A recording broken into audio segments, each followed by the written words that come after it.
Welcome back, everyone. I hope you're doing well. Today, we'll be reacting to the 5 historical misconceptions rundown.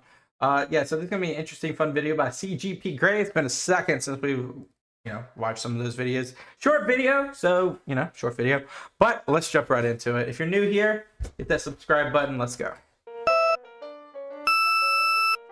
Number 5. Vikings. What would a Viking be without his trusty battle helmet and its impressive horns?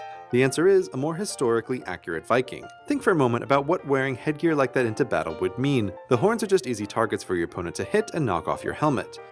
So was that like a king's helmet, maybe? Or if you strap on your helmet, now your opponent has a convenient lever with which to drag you to the ground and something to hold on to while slitting your throat. Horned helmets are a terrible idea, which is why archaeologists have never found them at Viking battle sites, and there's no evidence that they were ever used. It was poets and artists, people not known for caring about facts and reality, who gave the Vikings their silly hats during the late 1800s. Oh. So, like, never? Never, ever, ever? Long after the Vikings could correct their misconceptions. Number 4.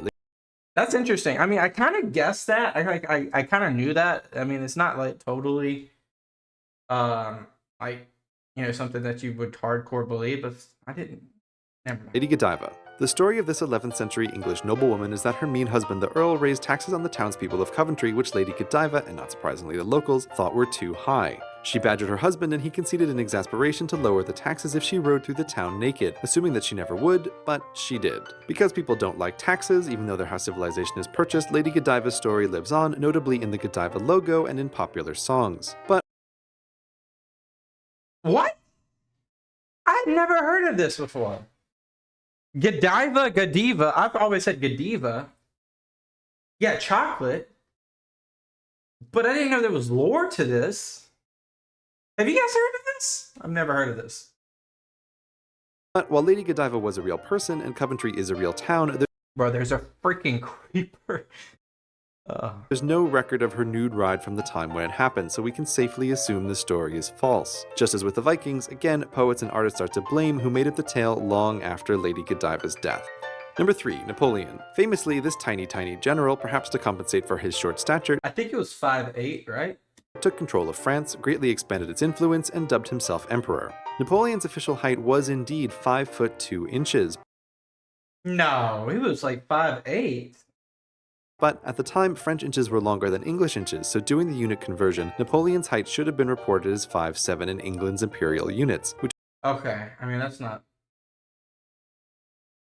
I think, yeah, it was a lot of propaganda, right, in all this? is short by today's standards, but was average or slightly above average in the early 1800s. However, England, with its eternal love of all things French, didn't care and went with the Napoleon is so short LOL version of the story in newspapers and cartoons. Meanwhile, Yeah, I mean, especially like when you have an opportunity to create, and by the way, 19th century and early 20th century cartoons or political cartoons are just super fun to look at. And like when you're portraying somebody, it's somebody that you and your people may not agree with or like, you're going to portray them in such a way that's more favorable to you, of course. So obviously, but yeah, I thought it was 5'8", so he's 5'7". Okay. Meanwhile, Napoleon was busy introducing the metric system to France and the wider world to standardize measurements, so this sort of confusion would never happen That's again. funny. And thankfully, the whole world now uses metric. Mostly, sort of. Number 2. Roman vomit. Ah, the Roman Empire, so great and powerful, but corrupted by decadence from within. And what could be a better symbol of that decadence than the vomitorium, where Romans, after stuffing themselves with delicious foods, could vomit them all up again to make room to feast anew. What? Another thing I have never heard of before.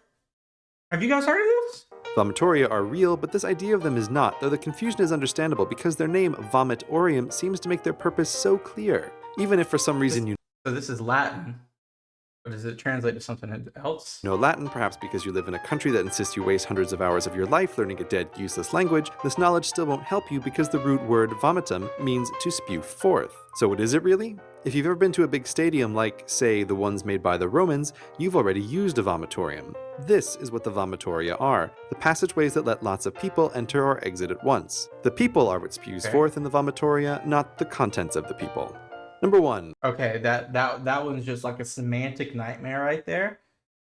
But we'll go with it. I just never heard of that before. So it's basically like a walkway.